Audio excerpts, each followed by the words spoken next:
di mana ternyata ekosistem manusia yang terbesar itu adalah berada di dalam usus kita. Dan itu sebabnya mengapa seperti Bapak kedokteran modern ya, Hippocrates itu menyatakan bahwa semua penyakit itu berasal dari usus sebetulnya. Nah, maka kalau demikian pengobatannya harus mentargetkan ke usus, ya kan gitu. Nah, Ya. yang bisa mentargetkan ke usus itu adalah makanan, ya kan? Makanya mengapa Hippocrates itu mengatakan jadikanlah makanan sebagai obatmu.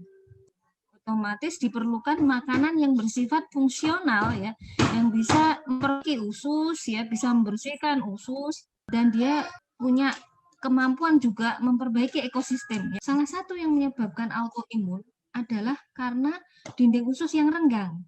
Akibat dinding usus yang renggang ini, setiap kita makan sesuatu yang mengandung protein ya, terutama misalnya protein dari susu atau gluten ya. Nah, itu gluten dan protein-protein ini akan masuk ke dalam usus, meresap ke dalam pembuluh darah sehingga dia akan memicu peradangan yang memicu autoimun. Pada orang-orang autoimun ini leaky gut namanya ya. Kondisi usus yang dia dindingnya tidak rapat lagi itu namanya leaky gut. Nah, itu harus kita rapatkan. Dan kandungan yang ada pada usu maupun suba, keduanya adalah kombinasi yang sangat tepat. Kita menderita autoimun, mengkonsumsi keduanya akan lebih baik. Di sini penderita autoimun itu derajat penyakitnya itu berbeda-beda ya, dan juga ada faktor genetik yang mempengaruhi. Jadi, misalnya pada autoimun yang jenis inflammatory bowel disease ya, yaitu suatu penyakit autoimun yang menyerang usus besar yang berupa peradangan pada usus yang kronik yang menyebabkan gejala dan tanda berupa diare kronik. Nah, pada orang-orang seperti ini ada orang yang dia mengalami seperti itu karena faktor genetik di mana dia gagal mengenali bakteri baik itu sebagai temannya. Bakteri baik itu sebenarnya kan harus dianggap sebagai teman, tidak boleh kita lawan kan gitu. Nah, pada orang-orang yang mengalami gangguan pengenalan terhadap baik ini, tentunya kita harus sangat hati-hati memberikan ya, karena dia selain dia punya gangguan genetik, dia juga ususnya kemungkinan sudah rusak itu, sudah bolong-bolong ibaratnya.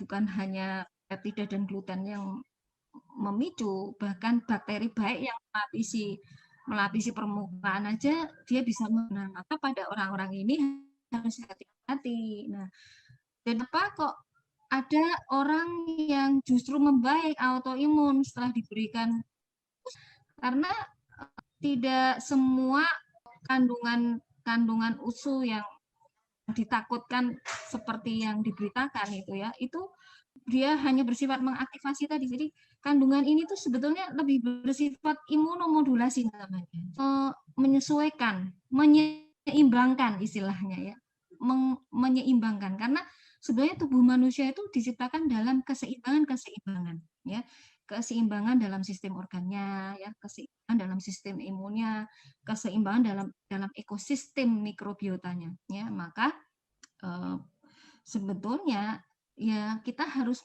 menggunakan terapi-terapi yang mentargetkan usus. Nah, maka sebenarnya kebaikan dari produk-produk AFC itu di situ.